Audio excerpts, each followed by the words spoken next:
जो असाइनमेंट था ये आपका, इसमें ये आपका एक टेबल है और ये दूसरा टेबल है और आपके पास यहाँ पे क्वेश्चन है, राइट? ओके, सो क्वेश्चन क्या था? Use data sheet tables to and find the date of birth and name. Also make this formula so dynamic, if we change any header it should change accordingly. You also need to take care that if we put science or drawing subject in place of maths or science, formula should work. Try to set up the relationship between three tables. Okay, so basically इसमें अभी तो आपको if error की जरूरत नहीं है, वो हमने किया नहीं है और ना ही एक्सरसाइज आपकी इसकी पे थी। आपने VLOOKUP लगाया हुआ है, D4 से आपने ये पिक किया हुआ है। ओके, और ये आपने कैसे पिक किया है? ये मैच लगाया आपने, गुड। और D4 to F4, ठीक है। तो ये आपने मैच लगा के इनके कॉलम नंबर्स ढूंढ लिए और यहाँ पे आपने क्या किया है? VLOOKUP लगाया है E5 से और कॉलम 2 पिक हो गया, 11 एम्प्लॉय डी पिक हो गया और वहां पे आपका टेबल है D4 to F10। ओके, तो उसके बाद आपने किया है डेटा C10, ये आपने अच्छा, ओके। नहीं तो अभी पता क्या है एक्चुअली, इसमें क्या करना होता है, देखो, मैं जो आपको सॉल्यूशन बता रहा हूँ हो सकता है उससे अच्छा भी कोई सॉल्यूशन हो, लेकिन बेसिकली आपको अपना ये काम इजी करने के लिए ये देखना होता है कि आपके पास क्या क्या ऑप्शंस हैं। बेसिकली ये है सारा VLOOKUP ही, इसमें कुछ खास था नहीं। बस इसमें एक आपको ये इन्फॉर्मेशन दी गई है कि कई बार इन्फॉर्मेशन इधर से उधर भी स्कैटर होती है, तो आप उसको एक जगह डाल सकते हैं। जैसे कि हमने इसको बोला कि भाई डेट ऑफ बर्थ और नेम और साइंस एंड मैथ्स जैसे आपको स्कोर चाहिए, तो प्रॉब्लम ये थी कि आपकी आधी इन्फॉर्मेशन यहाँ पड़ी है, नाम ये डेट ऑफ बर्थ आपका यहाँ पड़ा है, साइंस स्कोर यहाँ पे पड़ा है और जो आपका ये जो मैथ्स का स्कोर है और ये SC मान के चलते हैं, ये और ये अलग है, तो आधी इन्फॉर्मेशन यहाँ पड़ी हुई है। अब इसमें आपको ना ये करना था कि अगर आप अपना VLOOKUP देखें तो आपके VLOOKUP में जो चीज है जिससे आप जैसे मैंने आपको बताया था VLOOKUP में एक चीज कॉमन होनी चाहिए, तो वो आपका एम्प्लॉय आईडी है। तो एम्प्लॉय आईडी तो आपका यहाँ पे आपको मिल गया, तो यहाँ से हम लोग क्या करेंगे कि जो जो हमारे पास इंफॉर्मेशन है, drawing, name, date of birth और साइंस, वो अगर यहाँ पे है तो हम निकाल सकते हैं। जैसे डेट ऑफ बर्थ भी निकाल लेंगे और नेम भी निकाल लेंगे। प्रॉब्लम आएगी मैथ्स में और SC सब्जेक्ट में, क्योंकि वो इंफॉर्मेशन आपकी पड़ी है इस टेबल में। और प्रॉब्लम ये है कि यहाँ पे अगर आप ये सोचें कि भाई चलो यहाँ से हम एक VLOOKUP यहाँ पे लगा लेते हैं और दूसरा VLOOKUP हम उस टेबल से लगा लेते हैं जहाँ पे मैथ्स और साइंस पड़ा है, वो यहाँ पे VLOOKUP लगेगा नहीं, क्योंकि ये एम्प्लॉय आईडीज हैं और इस टेबल में आपके पास एम्प्लॉय आईडी है नहीं। तो हमें थोड़ा सा इसको एनालाइज करना था और हमें ये देखना था कि हो क्या रहा है एक्चुअल में। अगर आप ध्यान से देखें, आपके पास ये टेबल यहाँ पे नेम पड़े हैं और इस टेबल में भी नेम पड़े हुए हैं। तो हम क्या कर सकते हैं, हम यहाँ पे एक ही टेबल के अंदर, ताकि हमें डबल डबल काम ना करना पड़े, हम यहाँ पे वो स्कोर्स लिख लेंगे जैसे जो उस टेबल में पड़े हुए हैं, और यहाँ पे सबसे पहले वो इन्फॉर्मेशन VLOOKUP के थ्रू कलेक्ट कर लेंगे। तो सबसे पहले मैं अपने मेन टेबल में, जो हमारा मेन डेटाबेस है, उसमें पहले इन्फॉर्मेशन फीड करूंगा। अब यहाँ पे एम्प्लॉय आईडी है, नेम है, यहाँ पे है नेम, तो ऑब्वियसली आप नेम पिक करोगे। तो नेम को आपने लुकअप में पिक किया क्योंकि नेम कॉमन है, और अपना टेबल ये पिक किया यहाँ से, और उसके बाद आप मैच मैच भी लगा सकते हैं, बट क्योंकि दो ही कॉलम है तो मैं सिंपल इसको 2,0 कर दूंगा।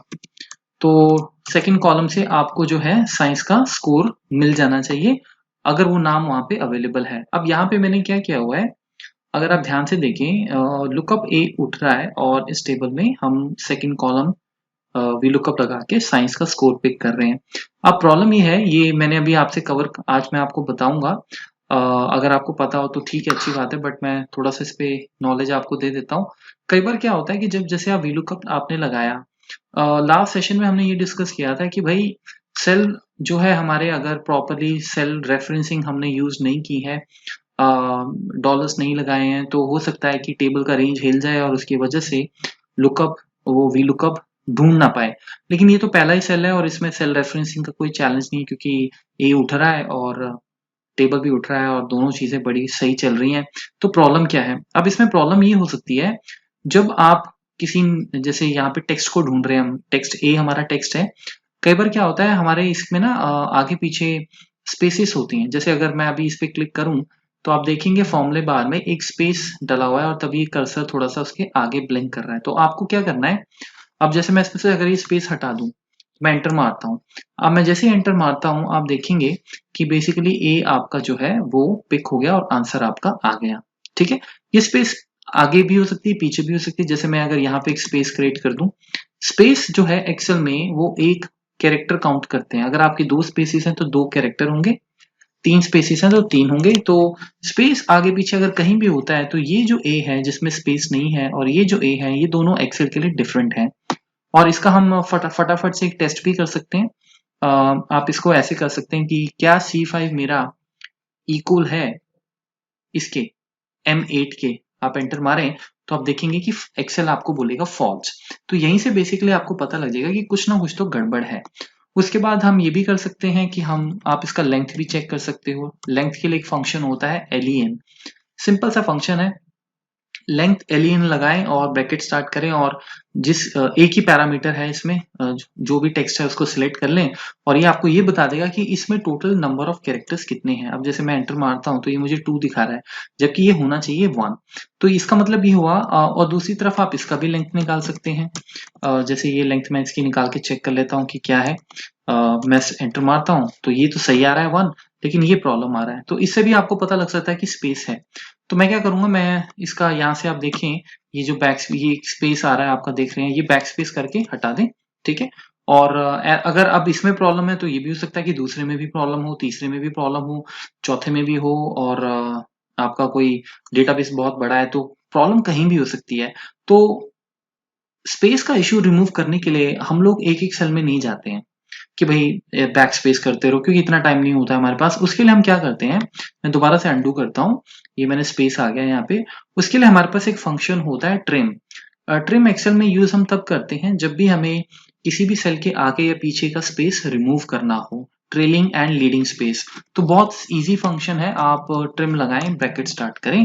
ये भी लेंथ फंक्शन की तरह एक ही पैरामीटर मांगता है आपसे। जो भी टेक्स्ट को आपने ट्रिम करना है आप उसको सिलेक्ट कर लें। जैसे हमें M8 को सिलेक्ट करना है तो M8 सिलेक्ट करें, एंटर मारें। इसके आगे पीछे की जो भी स्पेस होगी वो सब रिमूव हो चुकी होगी। क्योंकि ये फॉर्मूला है आप अभी देख नहीं पाएंगे, लेकिन आप एक टेस्टिंग कर सकते हैं। आप इसका लेंथ यहाँ से जाके चेक कर सकते हैं। अब ये 1 आनी चाहिए और ये आपके सामने 1 है।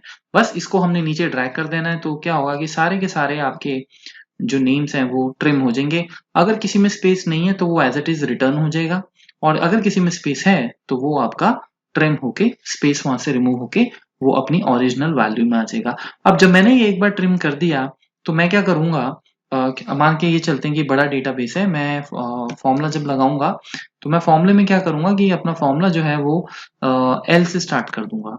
जो टेबल का रेंज है यहाँ से स्टार्ट कर दूंगा, क्योंकि मैंने आपको बताया था कि वीलुकअप जब हम लगाते हैं तो जो हमारा टेबल होता है मेन, उसमें जो लुकअप होता है जो आप ढूंढ रहे हैं, जैसे हम इसमें नेम ढूंढ रहे हैं तो नेम हमारा पहला कॉलम होगा। अब एक नेम ये है, एक ये है, हम इसको पिक करेंगे क्योंकि ये ट्रिम है। तो L7 से O7 जाएंगे। नेचुरली जब आप ये टेबल सिलेक्ट करेंगे तो जब लेफ्ट टू राइट चलेंगे तो जो साइंस है उसका कॉलम नंबर 3 हो जाएगा। तो आप इसको 3 कर देंगे। बाकी सब अब हमारा सही है। आप अपना नॉर्मली जो फ्रीजिंग करते हैं वो उसको फ्रीज कर लें फटाफट से। और C5 को मैं $C5 कर देता हूँ ताकि लेफ्ट टू राइट भी चल जाए, और लेफ्ट टू राइट इसको चलाते हुए आप फटाफट से यहाँ पे कॉलम नंबर चेंज कर दें 4। और ये आपका बात बन गया। और इसको हम यहाँ से ड्रैग कर देंगे। अब इससे होगा ये कि ये हमारा बी शायद यहाँ अवेलेबल नहीं होगा। आप देख सकते हैं बी नहीं है, तो बिल्कुल सही आ रहा है आंसर। अब आपने क्या किया कि एक ही रूफ के अंडर नीचे आपने सारे के सारे एलिमेंट्स लगा दिए। अब इससे हमारे को बेनिफिट ये होगा कि जब हम वीलुकअप लगाएंगे तो अब आपको कहीं नहीं जाना। अब आपका ये मेन टेबल है और इस टेबल से हम वीलुकअप लगा के इसको पिक कर लेंगे। बाकी तो आपको इसमें सारा इजी है, जैसे आप पहले लगा रहे थे। आप वीलुकअप लगाएं और VLOOKUP लगा के इस एम्प्लॉय आईडी को पिक करेंगे, E5 को, डेटा शीट में जाएंगे और अब डेटा शीट में जब आप जाएंगे तो आप यहाँ से अपना डेटा स्टार्ट करेंगे, राइट, क्योंकि ये हमारा लेफ्ट मोस्ट कॉलम होना चाहिए। मैंने क्वेश्चन में ये भी दिया है कि अगर सब्जेक्ट ड्राइंग हो जाए, नेम हो जाए, तो वो भी आना चाहिए। तो इसके लिए आप ये ध्यान रखें कि फ्यूचर में क्योंकि यहाँ पे जैसे अब आपने देखा है कि नाम भी आ रहा है, तो इसमें क्या है, इसमें हम एक चीज ये करेंगे, आपके पास दो ऑप्शन है, या तो आप इस डेटा को उठा के कॉपी करके, कट नहीं करना है क्योंकि जो डेटा जहां पड़ा उसको एज इट इज रखें, या तो आप यहाँ के इसको पेस्ट कर दें, तो ये डेटा राइट साइड पे चला जाएगा लुकअप के। तो VLOOKUP लेफ्ट टू राइट चलता है, हमने बात की थी, रिवर्स डायरेक्शन में VLOOKUP नहीं चलता है। या फिर दूसरा ऑप्शन ये है कि आप अपने एम्प्लॉय आईडी को ही उठा के कॉपी करके सबसे लेफ्ट में ले जाएं, इससे ये भी अच्छी ऑप्शन रहेगी। अब इससे ये होगा कि हमारा टेबल जो होगा वो इस तरह से चलेगा, ये हमारा टेबल होगा और मैच फंक्शन जो है वो इस तरीके से चलेगा, यहाँ से यहाँ, क्योंकि मैच जब चलेगा तो मैच जैसे ड्राइंग को अगर ढूंढेगा तो ड्राइंग की पोजीशन जो है वो 2 आनी चाहिए, राइट, क्योंकि ड्राइंग अगर चाहिए इस टेबल में मुझे VLOOKUP से, तो ड्राइंग का कॉलम नंबर जो है वो 2 है और नेम का 3 है। इसको हम यूज ही नहीं कर रहे तो इससे कोई फर्क नहीं पड़ेगा। तो या तो आप ये ऑप्शन कर सकते हैं। ये सब एडजस्टमेंट्स करने के बाद आपका जब डेटा सेट हो जाता है, फॉर्मूला लगाना ही एक्सेल का मेन चीज नहीं होता है। आपको डेटा में भी कई बार ट्विस्टिंग करनी पड़ती है, आगे पीछे अगर डेटा है तो आप अपने अलग अलग डिफरेंट डिफरेंट जैसे जैसे एक्सपीरियंस आपका बढ़ता है, फॉर्मूलेस आपको ज्यादा पता लगते हैं, आप उसके अकॉर्डिंग सिचुएशन को हैंडल कर सकते हैं। तो ये मैंने पूरा टेबल आपके सामने सेलेक्ट कर दिया और एम्प्लॉय आईडी आपका यहाँ पे है, इसको F4 कर देते हैं, इसको F4 कर देते हैं और ऊपर से मैं आपका ये मैच फंक्शन उठा लेता हूँ और मैच फंक्शन मैंने उठा लिया और मैं यहाँ पे कॉमा करके 0 कर दूंगा। अब एक चीज यहाँ पे मैं आपको बता देता हूँ, जब आप क्योंकि हम VLOOKUP दूसरी शीट पे लगा रहे हैं, तो मैं जब डेटा शीट से वापस अपनी शीट पे आया तो उसने क्या किया, इस शीट का नाम इंसर्ट कर दिया यहाँ पे, राइट, के और साइन ऑफ एक्सक्लेमेशन। तो आप रखना चाहें इसको रख सकते हैं और अगर नहीं रखना चाहें तो इसको हटा भी सकते हैं, क्योंकि ये एक ही शीट में हम जो फॉर्मूला लगा रहे हैं वो फॉर्मूला भी उसी शीट में लग रहा है और जो ये वैल्यू हम उठा रहे हैं ये भी इसी शीट में है, तो इसके लिए शीट का नाम का होना जरूरी नहीं है। सो हम इस शीट का नाम हटा सकते हैं, हालांकि आप यहाँ से नहीं हटा सकते क्योंकि अगर आपने यहाँ से हटाया डेटा साइन ऑफ एक्सक्लेमेशन तो A4 to H10 आपका यहाँ से पिक हो जाएगा, जो कि गलत है। सो फाइनली ये आपका फॉर्मूला तैयार हो गया। E5 को नीचे जाते हुए आपको पता ही है क्या करना है, हमें इसको $E5 करना है, ये तो हम पहले बात कर चुके हैं इस पे, और 5 को मैंने ओपन छोड़ दिया, नीचे जाते हुए चलना चाहिए और अब आपका फॉर्मूला जो है ये चलना चाहिए। अगर ऊपर सही कॉलम आ रहे हैं वो भी एक बार चेक कर लेते हैं। सो मैं एक गड़बड़ कर गया, जो F3 है वो नीचे जाते हुए आपका फ्रीज होना चाहिए। सो $3 होना चाहिए था ये, क्योंकि कॉलम नंबर वहां पड़ा हुआ है। इसको कंट्रोल भी करते हैं और इसको भी कंट्रोल भी करते हैं। अब नेम में देख लेते हैं क्या इशू आ रहा है, वो भी चेक कर लेते हैं। सबसे पहले आपने जो मैच लगाया था आपने अपने अकॉर्डिंग प्लान किया होगा, बट मैं देखता हूँ कि हमें क्या करना है। F4 आप पिक कर रहे हैं, बहुत सही जा रहे हैं। टेबल जो है वो D4 to F4 है, ऑब्वियसली टेबल चेंज होगा क्योंकि हमने एक कॉलम पहले इंसर्ट कर दिया है, तो अब ये D4 to ना होके ये चलेगा आपका A4 से H4, ठीक है। सो A4 से H4 को हम कर देते हैं, क्योंकि मैच फंक्शन जो है वो भी वहीं से स्टार्ट होगा जहां से VLOOKUP स्टार्ट होता है, नहीं तो दोनों में प्रॉब्लम हो जाएगी। और फाइनली हमारे पास 5387 आ गया है और अब हमें ये देखना है कि भाई इसमें इशू क्या है। मेरे ख्याल से इशू कुछ नहीं है, ये डेट का फॉर्मेट है, इसको चेंज कर लें। ये पहले शायद यहाँ पे डेट आ रहा होगा, तो ये आप इसको सिलेक्ट करके ये आपका टैब होता है, यहाँ से आप इसको जनरल या नंबर कर सकते हैं, क्योंकि डेट हमें चाहिए नहीं तो जनरल कर देंगे, आपके पास नाम वापस आ जाएगा। उसी तरीके से आप इसको सिलेक्ट करके यहाँ से होम टैब के अंदर होता है ये ऑप्शन। एक और ऑप्शन होता है, आप राइट क्लिक भी कर सकते हैं, राइट क्लिक करके आप फॉर्मेट सेल्स में भी जा सकते हैं। फॉर्मेट सेल्स में जाके आपको क्या फॉर्मेट चाहिए, इसमें आपको यहाँ पे सारे फॉर्मेट मिल जाएंगे। आपको जनरल चाहिए, आपको नंबर चाहिए तो डेसिमल्स में भी आप ले सकते हैं।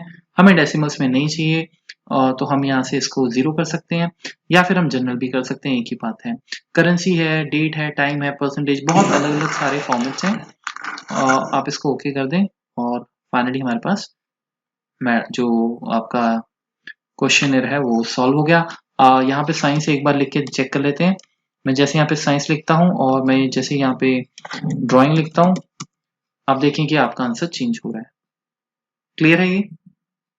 अब देखो, अगर कोई ऑप्शन नहीं है आपके पास, तो आप इसको डेटा से छेड़खानी नहीं कहेंगे, इसको बेसिकली हम कहेंगे डेटा को कैसे आपने रिफाइन किया है, कैसे स्ट्रक्चर किया है। हाँ, और एक्चुअली मेरे को आईडिया नहीं था ना सर, इसके लिए otherwise I did same thing. अच्छा मैंने अच्छा इधर अच्छा। डाल के सब कुछ किया था। मैं बोला सर आपके डाटा को कि मैं क्यों छेड़ूं? राइट। ये नहीं उसमें, गलतफहमी हो रही थी। Okay, going forward I will take care. हाँ श्योर, नहीं कोई बात नहीं, this is your learning phase. Actually आप जो कह रहे हैं, हम वो भी ट्राई कर सकते थे, लेकिन प्रॉब्लम ये हो जाती है, उसके लिए हमें यहाँ पे एक एम्प्लॉय आईडी चाहिए था।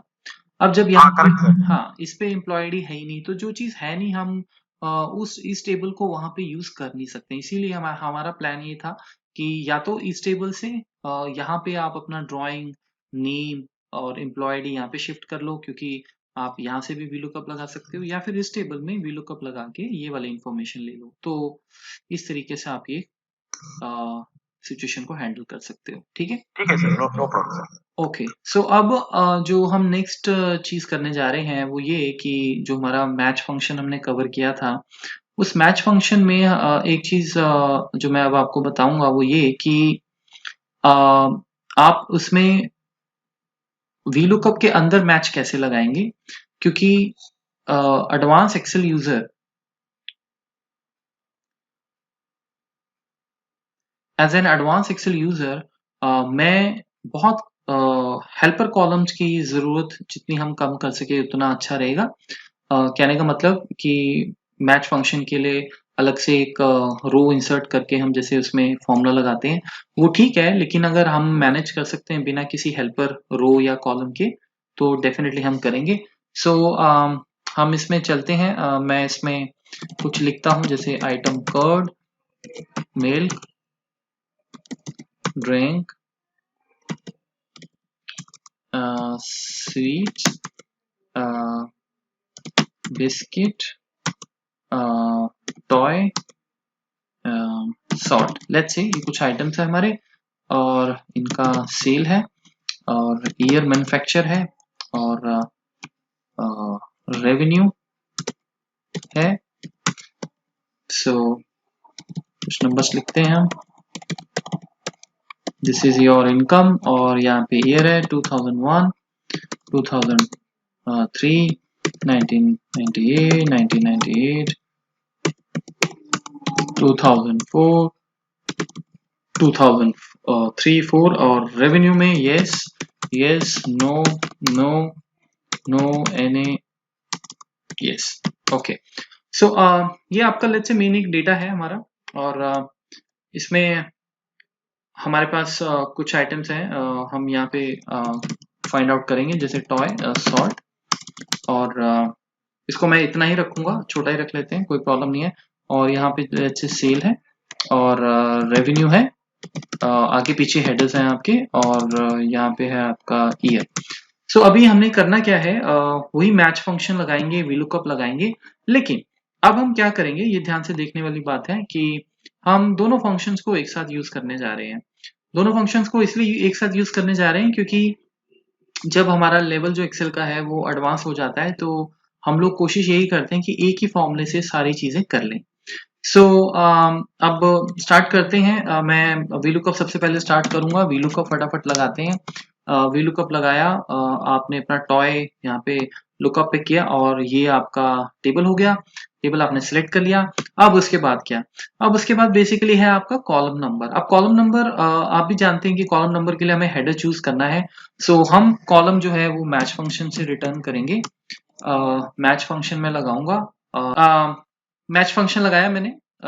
मैच का अब देखो, अब इसमें आपको समझने वाली ये बात है कि क्योंकि आप दो फॉर्मुलेस लगा रहे हैं, थोड़ा सा ध्यान से चलेंगे। मैच फंक्शन जब आप लगाते हो, सबसे पहले एक्सेल का बेस्ट पार्ट ये है कि एक्सेल आपको ना VLOOKUP के पैरामीटर्स नहीं दिखाएगा, क्योंकि VLOOKUP अब यहाँ पे है ही नहीं, क्योंकि अब तो आपको मैच फंक्शन लगाना है, तो मैच के पैरामीटर्स आपको दिखाए जाएंगे यहाँ पे। और इसीलिए मैंने बोला है कि अगर आप इनके थ्रू चलोगे तो फॉर्मूला कभी भूलोगे नहीं, आपको फॉर्मूला रटने की जरूरत नहीं है। सिंपल आप अपना इसको देखो, आपको देखते ही याद आ जाएगा हाँ मैंने क्या ट्रेनिंग में किया था। अब ये आपको लुकअप वैल्यू बोल रहा है, मतलब भाई आपको कॉलम नंबर लेके आना है, मैच हम उसी जगह लगा रहे हैं VLOOKUP के कॉलम इंडेक्स नंबर में। तो कॉलम नंबर हमें बेसिकली चाहिए होगा जो यहाँ पे हेडर होगा, सेल है, ईयर है, रेवेन्यू, हमें नहीं पता वो जो भी हो, हम सिर्फ उसको जाके K7 को मैंने जैसे आप देख रहे हैं सिलेक्ट कर लिया, कॉमा करके लुकअप एरे आपका टेबल क्या है, टेबल आपका ये है, टेबल हमने यहाँ से सिलेक्ट कर लिया और कॉमा करके लेस देन चाहिए, एग्जैक्ट चाहिए, क्या चाहिए, ग्रेटर देन चाहिए, आपने इसको एग्जैक्ट कर दिया।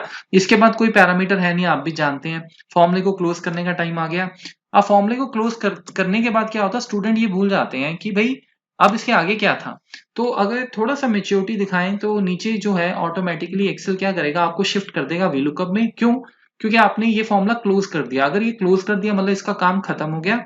आप नीचे अगर नजर मारेंगे तो आपको क्लियर कट वो बता रहा है कि आप कॉलम नंबर पे अभी बैठे हो, और कॉलम नंबर क्योंकि बोल्ड हो रखा है, कॉलम नंबर पे आपने फॉर्मूला लगा दिया है, यानी अब यहाँ से हमें ये फंक्शन पूरे का पूरा कॉलम नंबर दे देगा, वही चीज जो आप यहाँ कर रहे थे। अब फाइनली आपको अगर ये याद नहीं रहा कि भाई आगे क्या था, क्या करना था, आप नीचे नजर मारेंगे तो रेंज लुकअप आपको दिख जाएगा। ये रेंज लुकअप वही VLOOKUP का पैरामीटर है जिसमें हम ये बताते हैं कि अप्रोक्सीमेट मैच चाहिए, एग्जैक्ट मैच चाहिए। अब ये तो VLOOKUP का रेंज लुकअप है, तो डेफिनेटली कॉमा करेंगे। कॉमा करने के बाद ट्रू और फॉल्स मैंने आपको बता ही रखा है, तो ये हम 0 लगा देंगे। अब ये 0 जो है ये VLOOKUP का है, ये 0 जो है ये मैच का है, दोनों अलग अलग हैं। इसके बाद मेरा फॉर्मूला कंप्लीट हो जाता है। फाइनली हम इसको एंटर मारेंगे, अगर फॉर्मूला सही होगा तो हमारे पास आंसर इसका आ जाएगा। सो अब नेक्स्ट टाइम जब भी आप फॉर्मूला लगाएंगे VLOOKUP और मैच को हम एक साथ चलाएंगे। ठीक है, हम क्रॉस चेक फटाफट कर सकते हैं। जैसे मैं इसको ईयर कर दूं तो ईयर से मेरा आंसर चेंज होना चाहिए, और बिल्कुल सही आंसर आ रहा है आपका रेवेन्यू। अगर मैं रेवेन्यू लगाऊंगा तो रेवेन्यू से आपका आंसर चेंज हो रहा है। ठीक है, सो फाइनली जब हमने मैच फंक्शन लगा लिया, अब एक एक करके आप यहाँ पे ये चेक कर लेंगे कि भई आपको क्या करना है। डॉलर्स का जो हमारा मेन काम है वो हम अब सेट कर देंगे। J8 आपका लुकअप है, इतनी प्रैक्टिस हो जाती है हमें कि हमें देखना भी नहीं पड़ता है, हम इसको फटाफट से ये करेंगे $J8। उसके बाद आप यहाँ पे आएंगे राइट एरो करके और इसको टोटली फ्रीज कर देंगे क्योंकि ये VLOOKUP का टेबल है। मैच फंक्शन पे आएंगे, मैच फंक्शन K7 है। ये K7 आपको अगर याद हो ये वाला है जो ऊपर हम जिसमें हेडर है। अब ये हेडर नीचे जाते हिलना नहीं चाहिए, और लेफ्ट टू राइट जाते हुए K7 हो जाना चाहिए L7 और M7। सो वही चीज जो हमने आपने इंडिविजुअली जब ऊपर हेल्पर रो में मैच फंक्शन लगाया था, वही चीज आप यहाँ पे कर देंगे। आपने यहाँ पे लगा दिया K$7 और हम यहाँ पे आ जाते हैं। ये मेरा टेबल हो गया, ये मेरा टेबल हो गया। फाइनली हमने सब कुछ फ्रीज कर दिया है, और अब हम इसको कंट्रोल C कंट्रोल V करेंगे या ड्रैग जो भी आपने करना है, और फाइनली आपका फॉर्मूला तैयार हो गया है। अब जैसे मैंने आपको बताया, आप ईयर करेंगे तो ईयर आ जाएगा, रेवेन्यू करेंगे तो रेवेन्यू आ जाएगा। अब जैसे जैसे अब इस टेबल में फ्यूचर में कोई भी एडिशन होती है, सब्ट्रैक्शन होती है, आपका रेफरेंस उसके अकॉर्डिंग चलेगा और फॉर्मूला अपने आप सारी चीजें पिक करता रहेगा। तो इसमें हम हेल्पर कॉलम बिल्कुल यूज नहीं करेंगे। ठीक है, सो नेक्स्ट टाइम जब VLOOKUP के साथ आप चलेंगे, आप VLOOKUP को इस तरीके से यूज करेंगे। ये क्लियर है आपको? जी सर क्लियर है। ओके, अब इसमें हम एक और फर्दर चीज करेंगे। जैसे मैंने आपको बताया कि कई बार क्या होता है कि डेटा में आपसे जैसे कहीं पे स्पेस अगर आ गया, मान के चलो स्पेस आ गया, जैसे सपोज मैं कहता हूँ कि भाई मैं इसकी शीट बना लेता हूँ एक, पहले स्टेप बाय स्टेप चलते हैं। राइट क्लिक किया और move a copy, create a copy पे क्लिक किया। लास्ट में इसको मूव कर देते हैं, कॉपी इसकी मतलब बना के मूव कर देते हैं। तो फाइनली आपका ये आ गया। इस पे हम बात करेंगे VLOOKUP और ट्रिम की। ठीक है, और मैच तो है ही है। यहाँ पे हमने बात की थी VLOOKUP match. Match. Okay, so अब सर ये क्वेश्चन है सर। हाँ जी बोलो। सर ये एक्सेल से आप लाइन कैसे निकाले सर? एक्सेल की जो लाइंस होते हैं वो व्यू में जाके आप, ये ग्रिड लाइंस हैं, ये इसको क्लिक करेंगे तो ग्रिड लाइंस आ जाएंगी। इसको हाँ ओके ओके ओके। क्लिक नहीं, ठीक है सर। अगर अनचेक करेंगे तो ये रिमूव हो जाएगा। ठीक है, ठीक है सर ओके। व्यू टैब में grid line, to remove the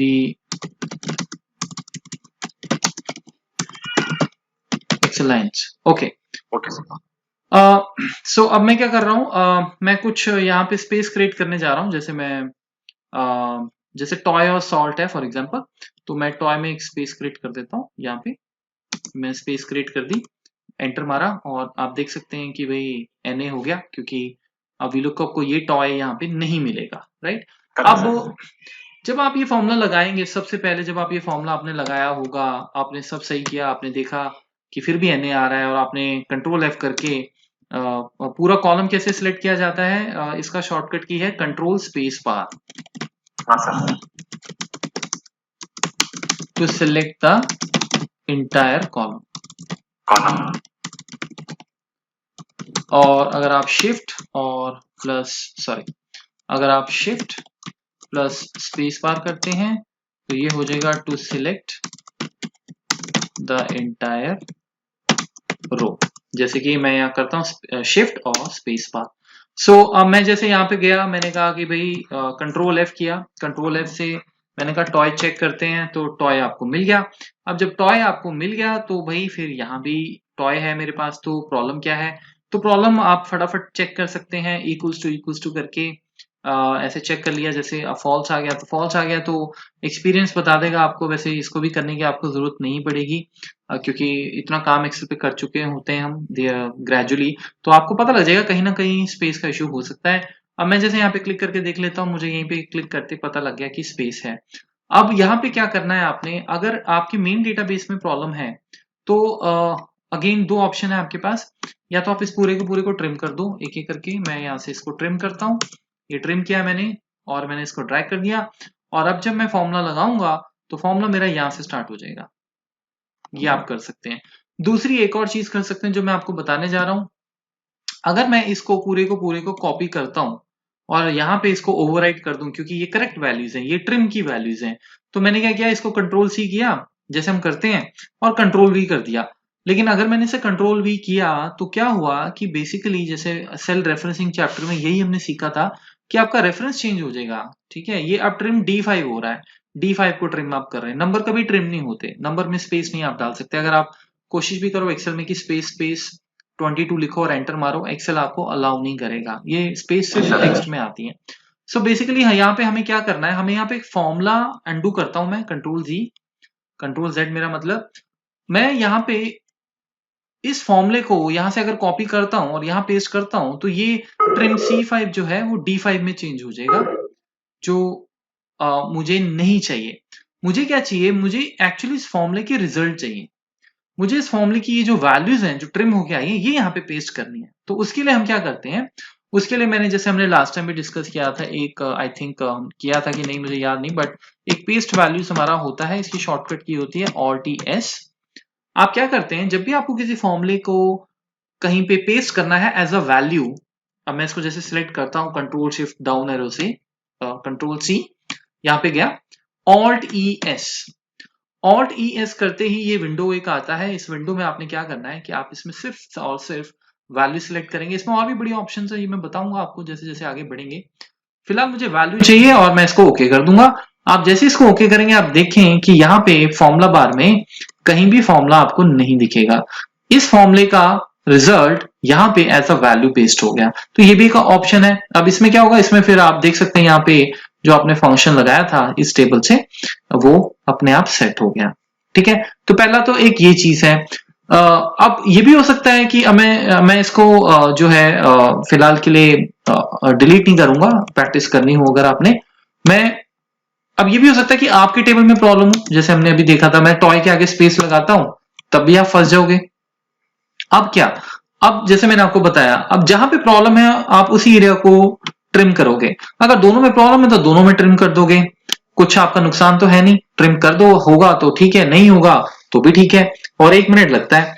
तो लेकिन खैर अब जैसे आपके टेबल में प्रॉब्लम है तो आपने क्या किया, आपने इसको यहां से उठाया, ट्रिम किया J8 को, क्योंकि J8 में लुकअप पड़ा है, और नीचे जहां तक जाना है उसको ड्रैग कर दिया। ठीक है, और नेक्स्ट टाइम जो ये आपका ये VLOOKUP लगा हुआ है, ये जो ये टॉय उठा रहा है इसको उठा के ये कर दिया, क्योंकि ये ट्रिम वैल्यू है। एक तो ये ऑप्शन हो गया, मैं एंटर मारता हूं, आपके सामने आंसर आ गया। ठीक है, अब ये ऑप्शन भी ठीक है, लेकिन बेटर ये होगा कि आप ये सब ना करें, आप फॉर्मूले के अंदर ही क्यों नहीं ट्रिम कर देते हैं। ठीक है ना, सो हम क्या करने जा रहे हैं, आपके सामने ये VLOOKUP है, आप जानते हैं, ये बोल्ड हो रखा है। ठीक है, मैं यहाँ पे क्लिक करता हूँ बीच में टेक्स्ट के, यहां से करते हैं हम इसको, तो J8 को ट्रिम करना है आपने, राइट। तो हम ऐसे भी कर सकते हैं, ट्रिम किया, ब्रैकेट स्टार्ट किया, और ब्रैकेट यहाँ पे क्लोज कर दिया। ब्रैकेट क्लोज करना बहुत जरूरी है, नहीं तो एक्सेल कंफ्यूज हो जाएगा।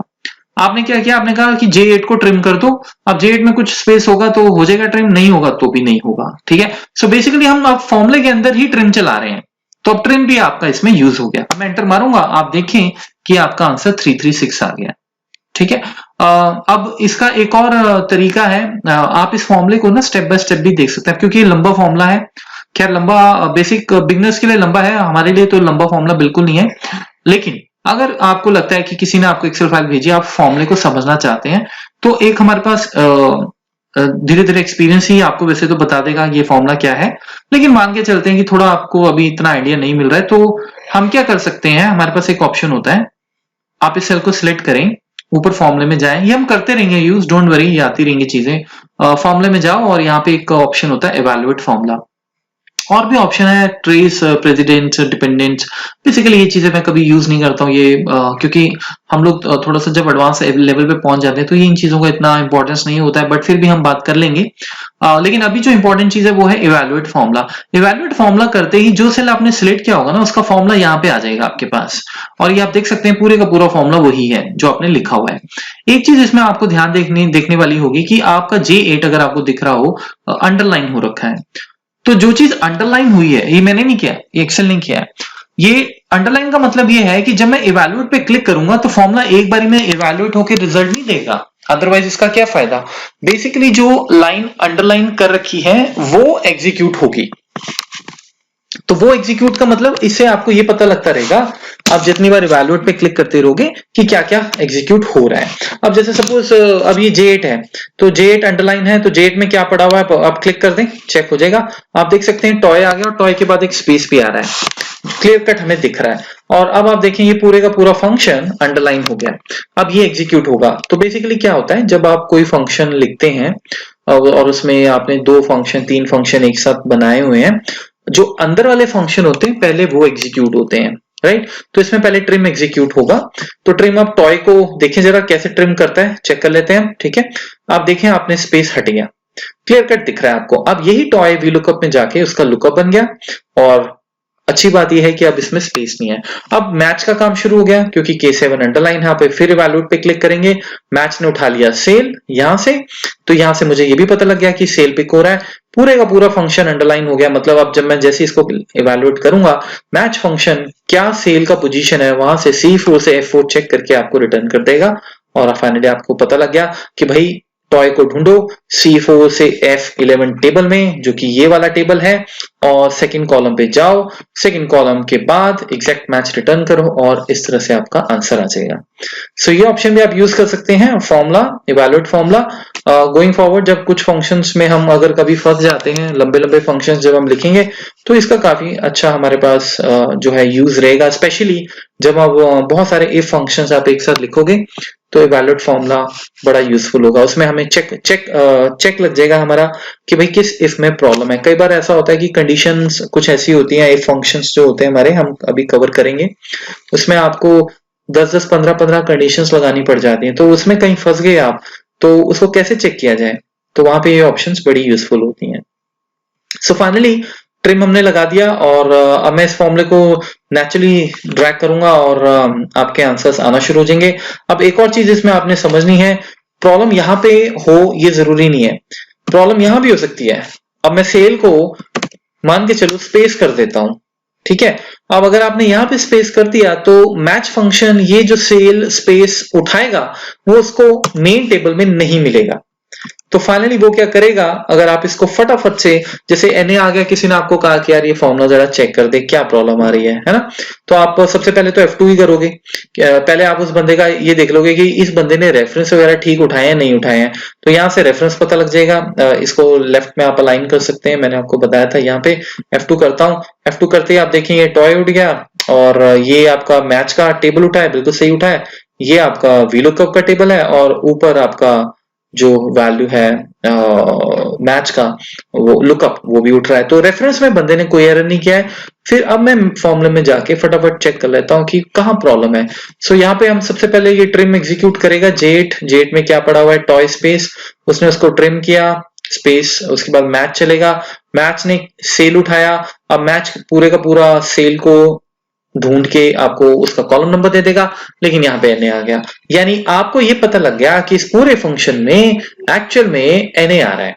और NA क्यों आ रहा है? मैच फंक्शन में आ रहा है। तो अगर भाई NA मेरा मैच फंक्शन NA दे रहा है, तो VLOOKUP को तो यहाँ पे नंबर चाहिए, उसको एरर मिल रहा है, तो नेचुरली पूरा फॉर्मूला खराब हो जाएगा। तो इसका क्या इलाज है? अब इसका भी यही इलाज है कि आप या तो यहाँ जो इनको बैक स्पेस करते रहो, या फिर यहाँ पे ट्रिम लगा दो, ट्रिम लगाओ और ये सारे हेडर्स को ट्रिम कर लो, ऐसे करके कॉपी करके आगे बढ़ा दो और ये आपके ट्रिम हो गए। और उसके बाद आप इसको कॉपी करो, यहाँ पे आओ और पेस्ट वैल्यू कर दो, ऐसे ओके मारो, आपका ट्रिम हो गया। ये भी बढ़िया ऑप्शन है। लेकिन अगर ये एक्टिविटी मैं डेली कर रहा हूं तो मैं ये काम स्टेप्स रिमूव कर सकता हूं अपने वर्कलोड से। मैं क्या बोलूंगा? मैं कहूंगा कि भाई K7 जो है, जो ये लुकअप है, मैच का लुकअप, इसको भी हम ट्रिम कर देते हैं। कुछ प्रॉब्लम कभी स्पेस की आएगी तो ट्रिम हो जाएगा, नहीं आएगी तो भी नहीं होगा। तो फाइनली आपने 2 ट्रिम लगा के भी अपना काम चला लिया इस तरीके से। अब अगर आपका रेवेन्यू में स्पेस है, कुछ भी हो, कोई प्रॉब्लम भी हो, देखिए मैंने स्पेस किया लेकिन यहाँ पे फर्क नहीं पड़ा, राइट? तो इस तरीके से आप अपना ये फॉर्मूला तैयार कर सकते हैं। हाँ, ये एक चीज का ध्यान रखना है कि अगर ये सेल जो है सेल्स हो गया, तो ये स्पेस का इश्यू नहीं है, ठीक है ना? ये नहीं आप ठीक कर सकते, ये तो आपको मैनुअली ठीक करना पड़ेगा। यहाँ पे आओगे और इसको एस को हटाओगे, ये तो आपको मैनुअली ही ठीक करना पड़ेगा, ठीक है? इस तरीके से। ये आपका VLOOKUP, ट्रिम और मैच इस तरीके से आपने यूज कर लेना है। और अब ये एक बहुत पावरफुल फंक्शन है जिसमें टाइम सेविंग है और डायनामिक फॉर्मूला है। फ्यूचर में अगर आगे पीछे हेडर्स करने हो आप इजीली कर सकते हो, ठीक है? ये क्लियर है आपको? हाँ, मैं आपसे ये कह रहा था कि कई बार ऐसी सिचुएशंस आती हैं हमारे पास कि आपके हो सकता है इस हेडर में भी स्पेसेस हों। जैसे सपोज मैं सेल्स पे यहाँ एक स्पेस लगा देता हूँ, एक या दो तीन लगा देता हूँ। तो स्पेस जब आपने यहाँ इंसर्ट किया तो अब मैच इसको लुकअप कर रहा है, तो ये उसको मिलेगा नहीं क्योंकि ये सेल और ये सेल अलग है। आप इसको फॉर्मूले में भी जाके चेक कर सकते हैं। ये फॉर्मूले बार में जो मैं बता रहा था, इवैल्यूएट फॉर्मूला में ये ट्रिम J8 पूरा फॉर्मूला अब हम स्टेप बाय स्टेप रन करेंगे। सबसे पहले J8 पे जाएंगे। J8 पे गया मैं, आप देखें टॉय आ गया, टॉय को ट्रिम करेगा ये अंडरलाइन आइटम, टॉय आ गया अंडरलाइन। और मैच K7 पिक करेगा। K7 आपका सेल है, स्पेस वैसे यहीं पे आपको दिख जाएगा कि गड़बड़ एक्चुअली है, बट मान के चलते हैं नहीं दिखा आपको। तो फाइनली अब जब ये मैच फंक्शन सेल को ढूंढेगा मेन टेबल में, कुछ पोजीशन आनी चाहिए, 1 2 3 4, कुछ ना कुछ तो आना चाहिए। एरर आ गया, तो एरर आते ही आपको ये पता लग गया एक्चुअली प्रॉब्लम है मैच फंक्शन में, ठीक है? अब मैच में क्या प्रॉब्लम हो सकती है? जनरली दो तीन चीजें हो सकती हैं। या तो रेफरेंस सही ना हो, रेफरेंस हमारा सही है, हमने चेक कर लिया था पहले ही F2 करके। और दूसरा ये हो सकता है कि ऑब्वियसली स्पेस का इशू है। तीसरा ये हो सकता है कि ये स्पेलिंग ही कुछ और हो। स्पेलिंग कुछ और हो तो उसका कोई इलाज नहीं है, वो तो आप मैनुअली फिर आपको ठीक करना होगा। लेकिन अब जैसे स्पेस का इशू आ गया, हमने चेक कर लिया था, ये सेल में मैंने स्पेस डाला था, तो आप यहाँ पे मैच फंक्शन में जो आप सेल ये ढूंढ रहे हैं, इसको ही ट्रिम कर दें। जैसे आपने VLOOKUP का लुकअप ट्रिम किया है, आप मैच फंक्शन में भी ट्रिम लगा दें। यहाँ पे आता हूं मैं और मैं कहता हूं ट्रिम ब्रैकेट स्टार्ट, और ये जो आपका K7 है ये यहाँ पे ट्रिम हो जाएगा इस तरीके से। एंटर मारें और फाइनली आपका आंसर डन हो गया। इस तरीके से आप जितना चाहे फंक्शन बढ़ा सकते हैं अकॉर्डिंग टू द रिक्वायरमेंट। अब इसमें नोट करने वाली बात यह है कि आपका VLOOKUP का आइटम भी ट्रिम हो गया और ये वाला भी ट्रिम हो गया। अब इसको रेफरेंस तो हमारा पहले से सही है, हम इसको ड्रैग कर देंगे ऐसे। और अब जैसे मैं रेवेन्यू के आगे का स्पेस करता हूं, आपको यहाँ पे कोई फर्क नहीं पड़ेगा क्योंकि ये रेवेन्यू जो मैच इस रेवेन्यू को ढूंढ रहा है वो लुकअप से ही ढूंढ रहा है, मतलब वो लुकअप करके ही ढूंढेगा। इस तरीके से आपका फॉर्मूला जो है वो चल रहा है ये, ठीक है? और हम इसमें क्या कर सकते हैं? फाइनली हमारा ये ट्रिम तैयार हो गया। हाँ, जो मैं इंपॉर्टेंट चीज आपको बता रहा था वो ये कि अगर किसी ने सेल को सेल्स कर दिया ऐसे, तो ये नहीं आप फाइंड आउट कर सकते, मतलब ये इसके लिए कोई फॉर्मूला नहीं है। इसके लिए तो आपको यहाँ पे मैनुअली ही जाके एक बार इसे करेक्ट करना होगा कि भाई ये सेल्स है और यहाँ पे सेल है, तो ये आप इसको बैकस्पेस करेंगे इस तरीके से।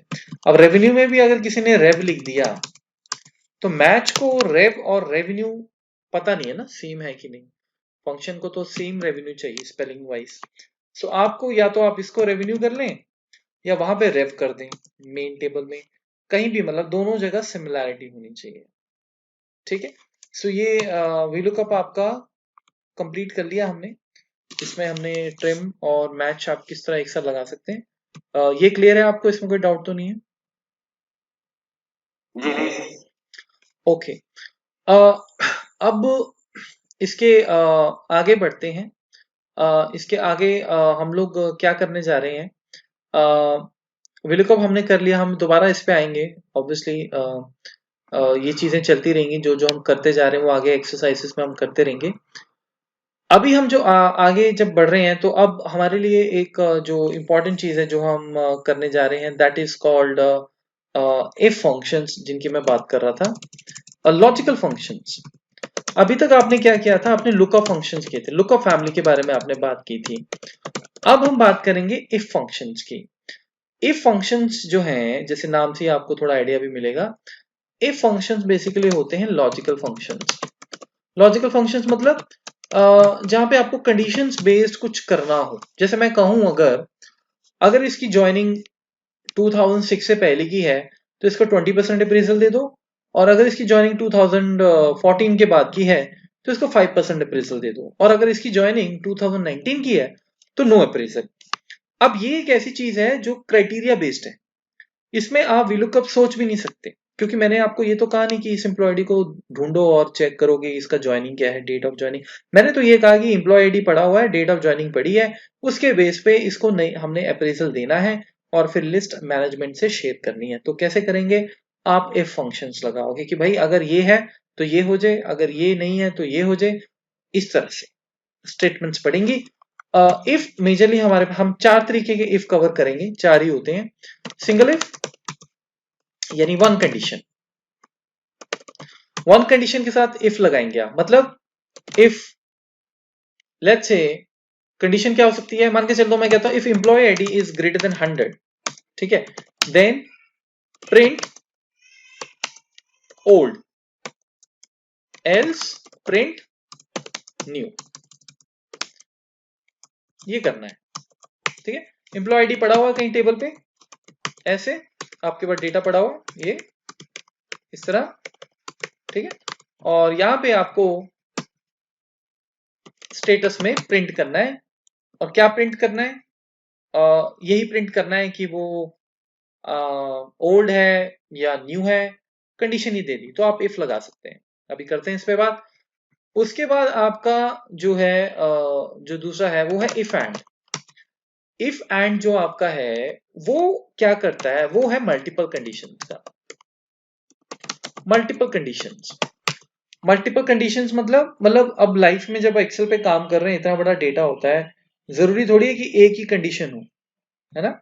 सो एक minute hold. So multiple conditions कैसी हो सकती है, मतलब आपको बोला गया कि भाई एम्प्लॉय आईडी जो है वो ग्रेटर देन 100 है और उसकी सिटी या स्टेट जो भी आप कह लें, मैं स्टेट कह देता हूं, जैसे वो मान के चलते हैं एम्प्लॉय आईडी 100 है और उसका जो डेट ऑफ ज्वाइनिंग का जो ईयर है वो ग्रेटर देन है 2010, मतलब 2010 के बाद उसकी ज्वाइनिंग हुई है, और उसकी नेशनलिटी इंडियन है, ठीक है।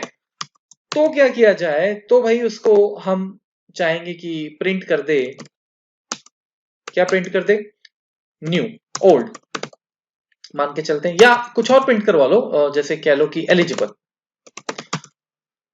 Else not eligible. मतलब अगर तीनों कंडीशंस ट्रू हैं, तीनों कंडीशन ट्रू हैं तो भाई एलिजिबल तीनों में से एक भी अगर फॉल्स है, मतलब एक अगर वो इंडियन नहीं है लेकिन डेट ऑफ ज्वाइनिंग और एम्प्लॉय आईडी इसके मैच करते हैं अकॉर्डिंग टू द कंडीशन, तब भी वो नॉट एलिजिबल हो गया।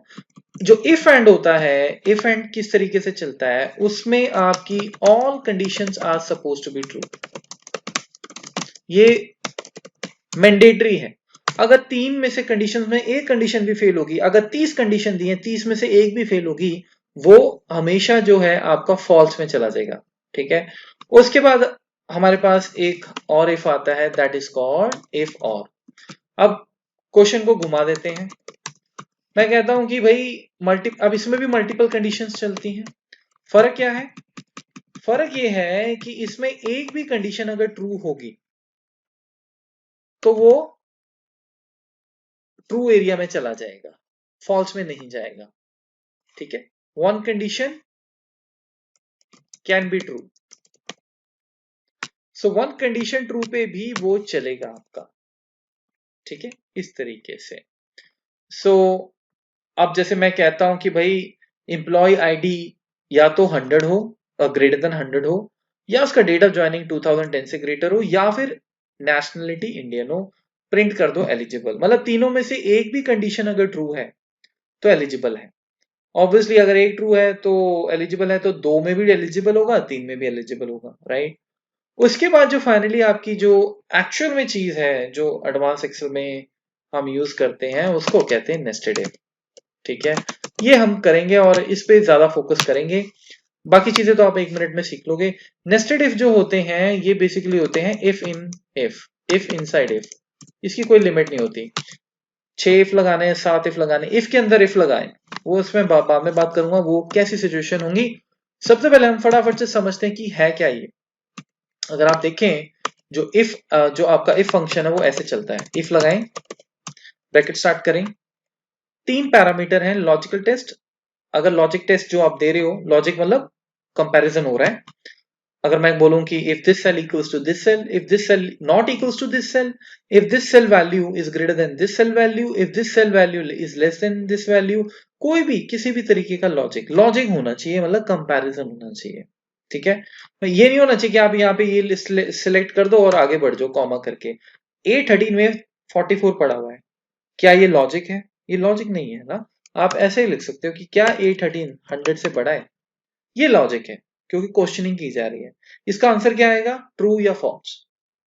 अगर इसका आंसर ट्रू है, मतलब A13 ग्रेटर है 100 से, तो क्या हो, वो आप यहां लिखोगे। और अगर इसका आंसर ये ट्रू नहीं है, मतलब लॉजिक फेल हो गया, तो कॉमा करके जो आप वैल्यू फॉल्स में लिखोगे वो प्रिंट हो जाएगा। दोनों सूरतों में, मतलब जब आप ये लॉजिक लगाओगे, फॉर्मूला चलाओगे, ऐसा कभी नहीं होगा कि फॉल्स भी एग्जीक्यूट हो गया और ट्रू भी एग्जीक्यूट हो गया। ठीक है, एक ही चीज एग्जीक्यूट होगी और वो डिपेंड करता है कि आपने क्या कंडीशन दी है। सो हमारा पहला क्वेश्चन जो है हम इसी को ले लेते हैं। मैं इसको कॉपी करता हूं और यहाँ पे हम पेस्ट करते हैं। इसको अब हमें करना है, यहाँ पे हमें इन सब से एम्प्लॉय आईडीज को कंपेयर करना है, और कंपेयर किससे करना है, 100 से, और उसके अकॉर्डिंग हमें ओल्ड न्यू यहाँ पे प्रिंट करना है। सो क्या, बहुत सिंपल है, इफ लगाएं, लॉजिक टेस्ट में जाएं। लॉजिक टेस्ट क्या है, ये लॉजिक टेस्ट है। अगर A13 जो है वो ग्रेटर देन है किससे, 100 से, तो कॉमा करके ट्रू में क्या होना चाहिए, आप लिखेंगे यहाँ पे ओल्ड। एक चीज नोट करें, मैं डबल कोट्स लगा रहा हूं यहाँ पे, आप देख रहे होंगे इफ फंक्शंस में डबल कोट्स लगाने पड़ते हैं जब भी आप किसी टेक्स्ट को प्रिंट कर रहे हो। अगर मैं आपको ये कहता कि एम्प्लॉय आईडी अगर ग्रेटर देन 100 है तो यहाँ पे 5 प्रिंट कर दो, तो 5 क्योंकि एक नंबर है, उसके लिए डबल कोट्स की जरूरत नहीं है। हाँ, कोई टेक्स्ट है तो आपको प्रिंट करना है, नहीं तो फॉर्मूला नहीं चलेगा। सो मैं यहाँ पे लिखूंगा ओल्ड, डबल कोट क्लोज कर दिया, वैल्यू इफ फॉल्स, मतलब अगर लॉजिक फेल हो गया तो, मतलब कि A13 अगर 100 से ग्रेटर देन नहीं है तो क्या, तो आप यहाँ पे लिख देंगे न्यू, बस बात खत्म। उसके बाद क्या कोई और पैरामीटर है हमारे पास, नहीं है, तो हम ब्रैकेट क्लोज करेंगे, एंटर मारेंगे, और फाइनली आपके सामने आंसर आ गया न्यू। अब इसको हम नीचे ड्रैग कर देंगे तो A13 A14 हो जाएगा, A14 A15 हो जाएगा, A16 हो जाएगा, सारी की सारी वैल्यूज कंपेयर हो जाएंगी 100 से, और उसके अकॉर्डिंग आपके पास आंसर आना शुरू हो जाएगा। अगर किसी भी जगह आप डबल कोट भूल गए, जैसे आपने यहां पे लगाना आप भूल गए, एंटर मारें, एरर आ जाएगा। ठीक है, वो बता भी रहा है वैसे, there is a problem with the formula, not trying to type a formula when the first character is an equals to minus Excel thinks it is a formula, ये ब्ला ब्ला चीजें छोड़िए, कोई सेंस नहीं बनता है। बट आप वैसे यहाँ पे एक चीज ये देख सकते हैं, थोड़ा सा कोड्स के बारे में ये बता रहा है इन्फॉर्मेशन। जनरली क्या होता है कि फॉर्मूला तभी नहीं चलता है जब उसमें सिंटेक्स कोई एरर हो, राइट? नहीं तो फॉर्मूला हमेशा चल जाता है। जैसे सपोज मैंने इसे ठीक कर दिया, अब मैं इसको भूल गया लगाना, ये कोई प्रॉब्लम नहीं है, वो खुद लगा देगा। ठीक है ना, एंटर मारोगे वो खुद लगा देगा। मैं तो लगाता भी नहीं है कभी, बस एंटर मार देता हूँ। तो डबल कोट्स आप हमेशा लगाएंगे जब भी आप टेक्स्ट के साथ काम कर रहे हैं। ठीक है, एक और क्वेश्चन लेते हैं। सपोज हमारे पास क्वेश्चन ये है, एम्प्लॉय आईडी और ये है, और स्टेटस है यहाँ पे। ठीक है, क्वेश्चन ये है कि if employee ID is not equals to 100, if employee ID is not equals to 100, print invalid, else print valid। ये कैसे करेंगे? Any idea? इफ लगाएं,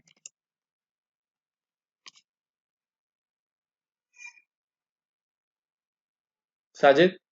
823 823 कॉमा, नहीं sorry sorry sir, if employee is not equals to greater than आएगा, क्या आएगा sir?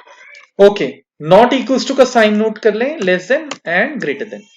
हाँ ठीक है, this is not equals to 100। अब ये कंपेयर होगा, और अगर ये नॉट इक्वल्स टू 100 है तो ये इनवैलिड है, इनवैलिड है। और अगर ये है तो दो वैलिड। क्यों आ रहे हैं सर? हाँ, आप ग्रेटर देन और मोर देन और ग्रेटर देन दो क्यों आ रहा है? ये नॉट इक्वल्स टू का साइन है। अच्छा, अगर नॉट इक्वल टू बोथ लगेगा। हाँ, जब आप नॉट इक्वल्स टू लिखते हैं तो आप लेस देन और ग्रेटर देन एक साथ प्रेस कर देते हैं, मतलब एक के बाद एक प्रेस कर देते हैं। अच्छा ठीक है सर। तो इसको ड्रैग कर देते हैं। सो आपके कुछ ऑपरेटर्स हैं, ऑपरेटर्स इक्वल्स टू तो आपको पता ही है, ग्रेटर देन इक्वल्स टू इस तरह से लिखा जाता है, लेस देन, हाँ, लेस देन इक्वल्स टू, और फाइनली नॉट इक्वल्स टू। और ये आप प्रोग्रामिंग जब आप वीबीए करेंगे तब भी आप ये यूज करेंगे, less than equals to,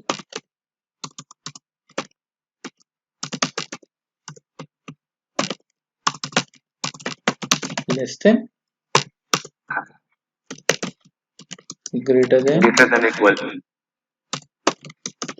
to, greater then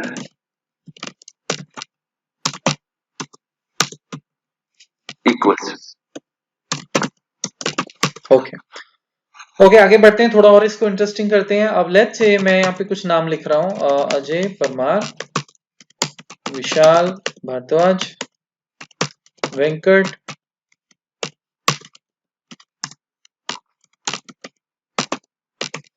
Wesley and Rita Kumari.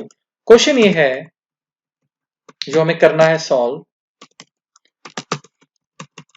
if name has more than 5 characters, या हम कर लेते हैं 8 characters, then print long name, else print short name। ठीक है, अब आप इसको कैसे करेंगे? इफ लगाता हूं मैं, सोचो जरा इस पे, लॉजिक टेस्ट क्या होगा आपका? अजय परमार होगा सर। ओके, इफ आगे more than, greater than,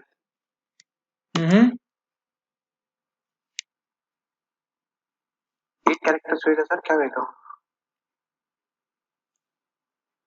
अच्छा, पहली चीज तो ये कि आप 8 मतलब आप 8 से अगर इसको कंपेयर करेंगे, ये टेक्स्ट है, आप ये ध्यान रखें। हाँ सर। तो टेक्स्ट को नंबर से कंपेयर करेंगे तो कभी बात बनेगी नहीं। तो इसीलिए सबसे पहले आपको कुछ ऐसा सोचना है कि हमें ये पता लग जाए कि इसमें कितने कैरेक्टर्स हैं। Correct sir. उसके लिए मैंने अभी आपको बताया था कि एक फंक्शन है लेंथ। Length, correct. तो आप क्या करेंगे, आप इफ के अंदर फंक्शन लगाएंगे। इफ के अंदर आप कुछ भी लगा सकते हैं, फॉर्मूला, नॉर्मल सेल का कंपेयर करना है, कुछ भी बहुत पावरफुल होते हैं। आप यहाँ पे लगाएंगे लेंथ, ब्रैकेट स्टार्ट करेंगे, टेक्स्ट क्या हो जाएगा 831, ठीक है ना, क्लोज करें। फाइनली इसका लेंथ जो है, if it is greater than 8, क्योंकि लेंथ हमेशा नंबर रिटर्न करेगा और वो नंबर आपको ये बताएगा कि इसमें कितने कैरेक्टर्स हैं। तो फाइनली मुझे पता लग गया कि भाई इसमें कितने कैरेक्टर हैं, और मैं अब अगर ये ट्रू है तो प्रिंट कर देंगे लॉन्ग नेम, और कॉमा करके शॉर्ट नेम, डबल कोट्स लगाया, एंटर मारा। आप चाहें तो इसको यहाँ पे फॉर्मूले बार में भी समझ सकते हैं, जैसे आपको कोई किसी का एक फंक्शन समझना हो। ये हमने ऑन किया, 831 अंडरलाइन है, इस पे नजर रखेंगे। उसने 831 आपको क्लिक करके दे दिया कि इसमें अजय परमार है, और अब ये पूरे का पूरा अंडरलाइन जो है ये चलेगा। और ये ऑब्वियसली लेंथ फंक्शन है, तो आप इसको रन करेंगे तो ये अजय परमार के नंबर ऑफ कैरेक्टर्स रिटर्न कर देगा, विच इज 11। 11 आपको पता है कि 8 से ग्रेटर देन है, तो क्या होगा जब आप इस पर क्लिक करेंगे, ट्रू आ जाएगा। अगर ये ट्रू है तो वैल्यू इफ ट्रू एग्जीक्यूट हो जाएगा, क्योंकि आपको याद होगा कि पहले वैल्यू इफ ट्रू आता है और उसके बाद आता है वैल्यू इफ फॉल्स। दोनों एक साथ नहीं चलेंगे, या तो ये चलेगा या ये। यहां पे क्या आंसर आ रहा है वो उस पर डिपेंड करता है। तो हमारा कंपैरिजन अगर ट्रू है तो लॉन्ग नेम आ जाएगा आपका, ठीक है। सो मैं इसको ट्रैक करता हूं, और अब ये शॉर्ट नेम है, जैसे आप शॉर्ट नेम को चेक कर सकते हैं। इसको वैल्यूएट किया, 833 में आपका आ गया वेंकट। वेंकट का लेंथ चेक कर लिया, 6 आ गया। 6 is greater than 8, false. False अगर आ गया तो वो यहाँ पे चला जाएगा। तो इस तरीके से आपके इफ फंक्शंस चलते हैं, ठीक है। अभी तक कोई डाउट? नहीं सर। ओके, अब हम आगे बढ़ते हैं। ये तो एक सिंगल इफ था। अब हम कंडीशन डबल करते हैं। जैसे मैं कहता हूं नेम, एज और बोर्ड।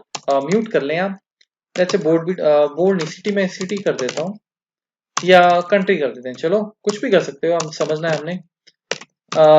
नेम आपका हो गया, let's say ABC XYZ, Ajay, Kishan,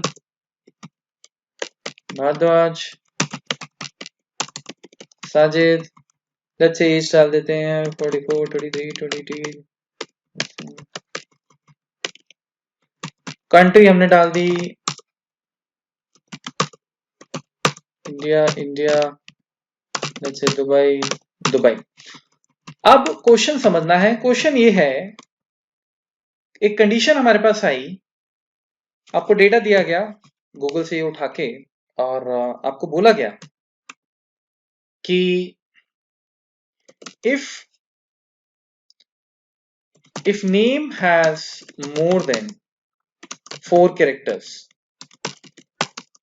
and age is greater than 30 and country is not India, then print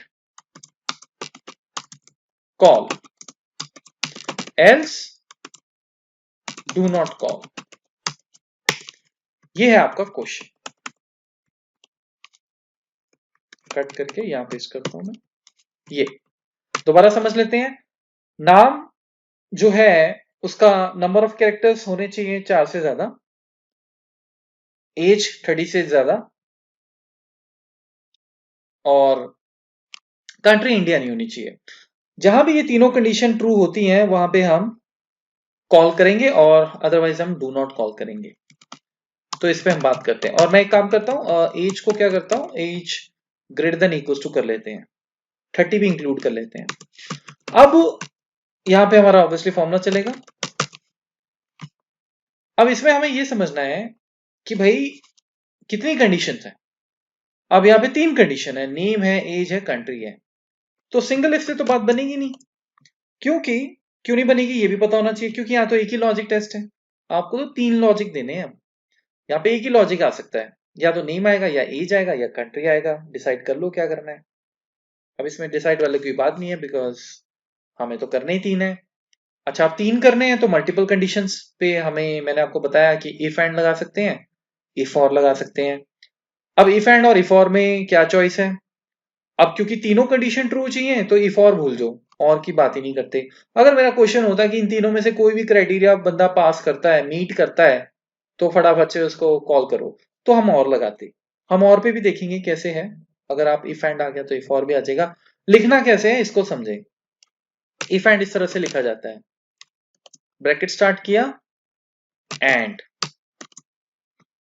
इसमें कोई दो राय नहीं होनी चाहिए। आप मुझे ये ना पूछो कि भाई ये इस तरह से क्यों लिखा है, ये ऐसे ही है, इनबिल्ट है फंक्शन।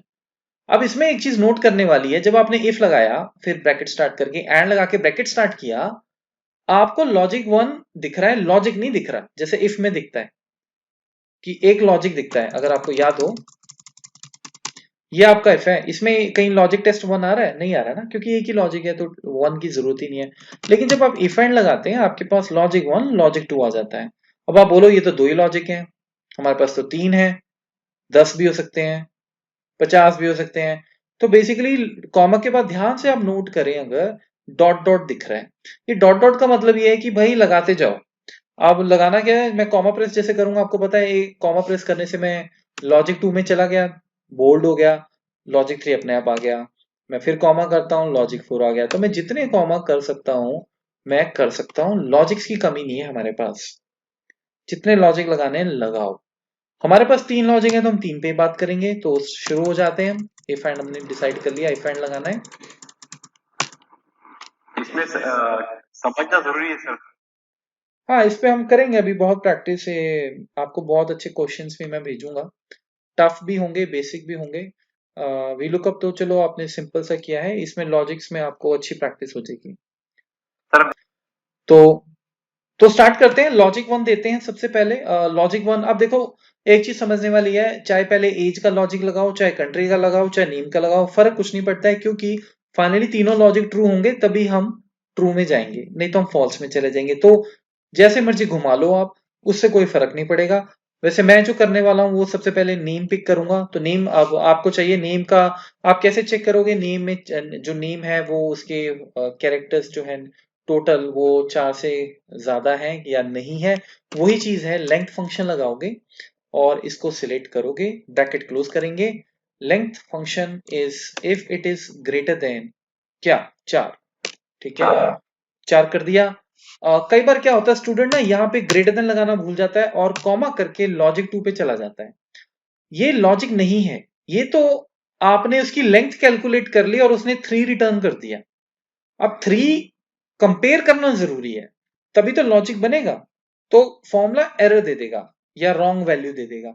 इसीलिए लॉजिक का मतलब हमेशा याद रखना है। ग्रेटर जो ऊपर मैंने अभी आपको लॉजिकल कंपैरिजन ऑपरेटर्स कहते हैं उन्हें जो बताए हैं, वो कंपैरिजन ऑपरेटर्स लॉजिक्स में यूज करने ही करने, नहीं तो आप गलत जा रहे हैं। अगर ग्रेटर देन इक्वल्स टू है तो ये लगा देते हैं, अगर लेस देन इक्वल्स टू है तो ये लगा देते हैं, कुछ भी जो जैसे कंडीशन, अगर नॉट इक्वल्स टू है तो ये लगा देते हैं, राइट। हमारा क्वेश्चन है कि भैया 4 से ज्यादा ग्रेटर अगर है तो हम कॉल करेंगे, तो पहली कंडीशन लगा दी। अब लॉजिक 2 पे जाएंगे। लॉजिक 2 पे जाने के लिए कॉमा प्रेस करना पड़ेगा। कॉमा प्रेस किया, लॉजिक 2 बोल्ड हो गया, मतलब मैं लॉजिक 2 पे आ गया। जब 5-6 लॉजिक लिखोगे ना तो वहां पे थोड़ा सा बंदा घबरा जाता है, इतने लॉजिक्स हैं। तो इसीलिए हमेशा यहाँ पे नजर रखनी है कि किस लॉजिक पे बैठे हो। लॉजिक 2 क्या है, लॉजिक 2 बहुत सिंपल है, age greater than equals to 30 होनी चाहिए। एज को पिक करो जो भी B41 में पड़ा हुआ है और ग्रेटर देन इक्वल्स टू लगा दो और 30 के साथ इसको कंपेयर कर लेते हैं। अब इसका जो भी ट्रू फॉल्स होगा वो फंक्शन खुद देखेगा। कॉमा, लॉजिक 3 बोल्ड हो गया। लॉजिक 3 कहता है कि country is not India. Country मतलब ये जो हेडर है, तो C41 में हम कहते हैं कि अगर ये नॉट इक्वल्स टू है इंडिया, एक चीज ध्यान रखें, मैंने डबल कोट लगा दिया क्योंकि ये नंबर नहीं है। आप ऐसे नहीं लिख सकते, ऐसे फंक्शन आपको चलने नहीं देगा। डबल कोट लगाना ही लगाना है जब आप स्ट्रिंग लिख रहे हैं, स्ट्रिंग मतलब टेक्स्ट लिख रहे हैं। अब कोई और लॉजिक है? नहीं है, तो कॉमा लगाने की जरूरत नहीं है। एक और चीज बड़ी नोट करने वाली है, यहाँ पे ध्यान से देखो इसे।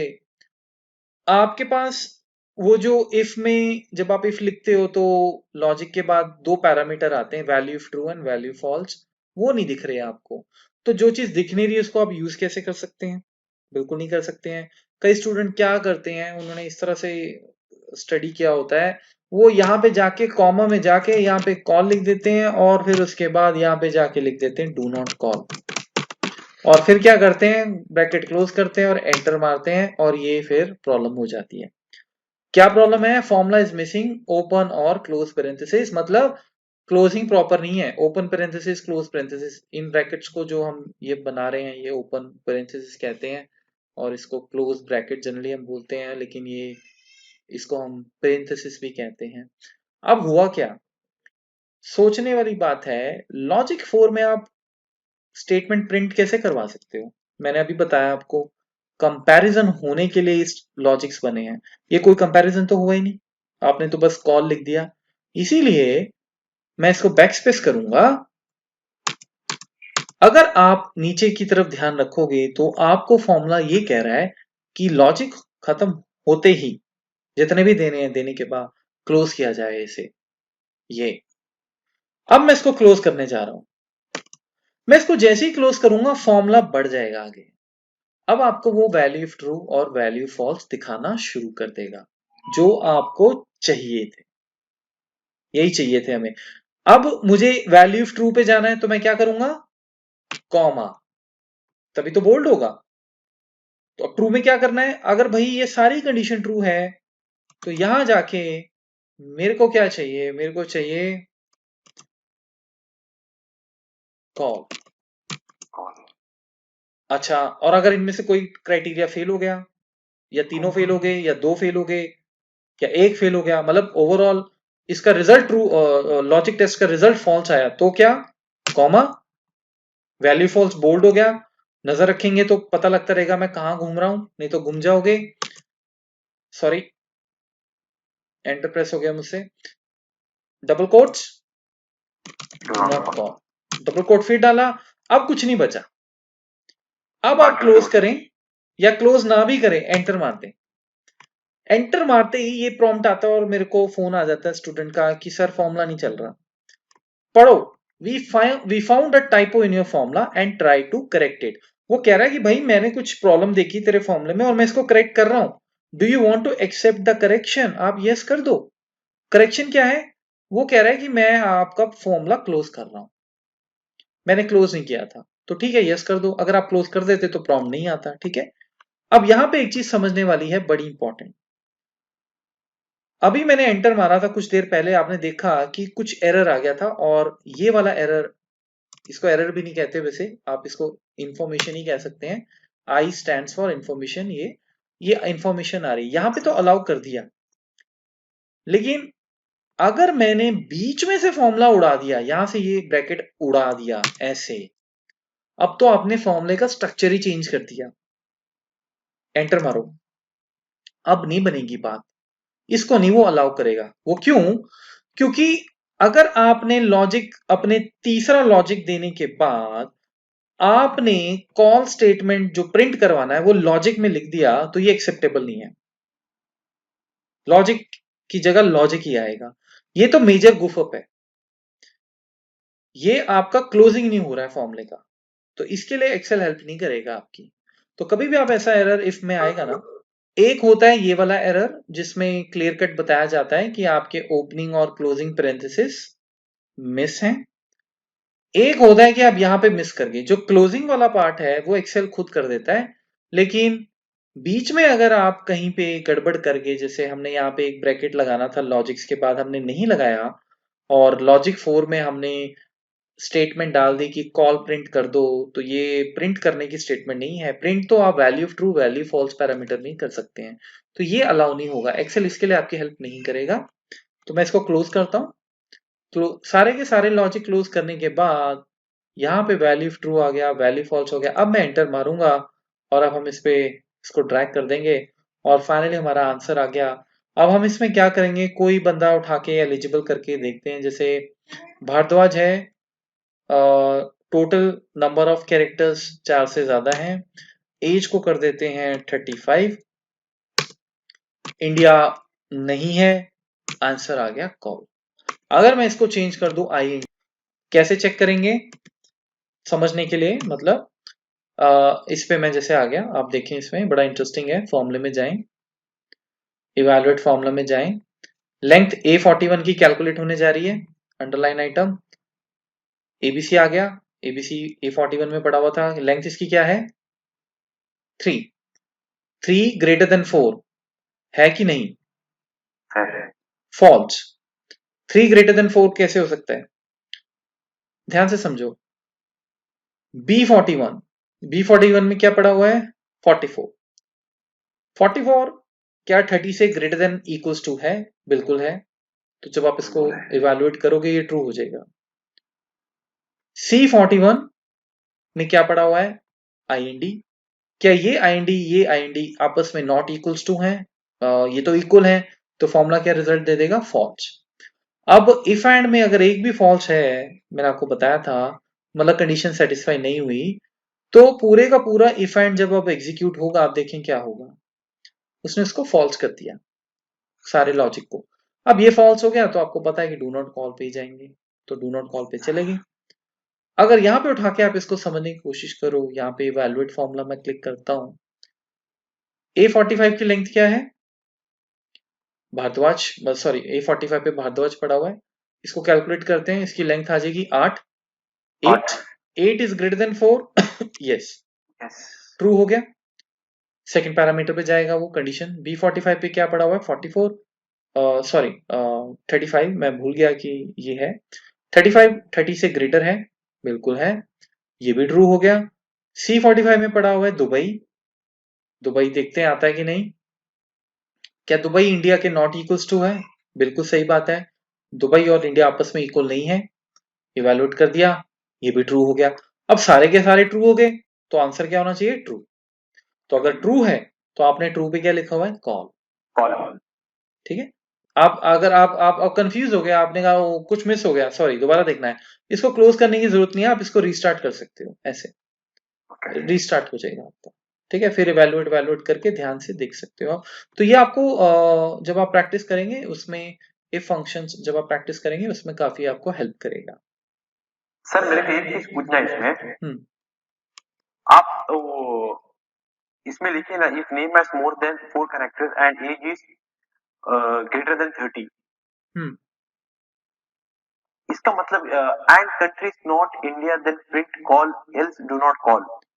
हाँ, इसमें आप एक एक ग्रेटर देन और मोर देन, ग्रेटर देन और लेस देन लगाए ना सर, उसका क्या एग्जैक्टली ये क्या, ये इसको लगाने का एक मतलब क्या है सर? ये नॉट इक्वल्स टू साइन है। अच्छा, ये नॉट इक्वल्स टू साइन है ये। हाँ, अब मैं आपको बोलूं कि यहाँ अजय है और यहाँ पे साजिद है, ठीक है। देखने से पता लग रहा है ये आपस में इक्वल नहीं है, पर फिर भी आपको वो टेस्ट दिया गया, आपको बोला गया कि एक्सेल में प्रूव करके दिखाओ। तो आप क्या करोगे, आप कहोगे क्या ये इसके इक्वल है, राइट। तो आंसर क्या आएगा, अगर आप एंटर, फॉल्स आएगा, बिल्कुल। अब इसको ऐसे भी तो कर सकते हैं, अगर मैं आपको ये कहूं कि क्या ये और ये आपस में नॉट इक्वल्स टू हैं, तो आप क्या करोगे, this not equals to this, okay, ठीक है। अब आंसर क्या आएगा, वेरी नाइस, ट्रू हो गया, रिवर्स हो गया मतलब, ठीक है। तो नॉट इक्वल्स टू इस तरीके से एक्सेल को बताया जाता है। इसको बोलते हैं नॉट इक्वल्स टू ना सर? हाँ, नॉट इक्वल्स टू, कभी भी आपको किसी चीज को एक से नॉर्मली जैसे आप कंपैरिजन करते हैं तो कंपैरिजन इक्वल्स टू करके करते हैं कि भाई ये चीज इसके बराबर है या नहीं। पर कई बार करेक्ट ऐसा भी करेक्ट। होता है, आपको उल्टा बोला जाता है कि ये इसके बराबर अगर नहीं है तो बढ़िया है। तो उसमें फिर आपको ये चेक करना होगा कि ये बराबर नहीं है तो आगे बढ़ा जाए। तो बराबर नहीं है तो बराबर, अगर इक्वल है तो पता ही है क्या साइन है। पर अगर नॉट इक्वल टू है तो क्या किया जाए, तो फिर ये किया जाता है। ओके, ठीक है सर, समझ गया ठीक मैं। है।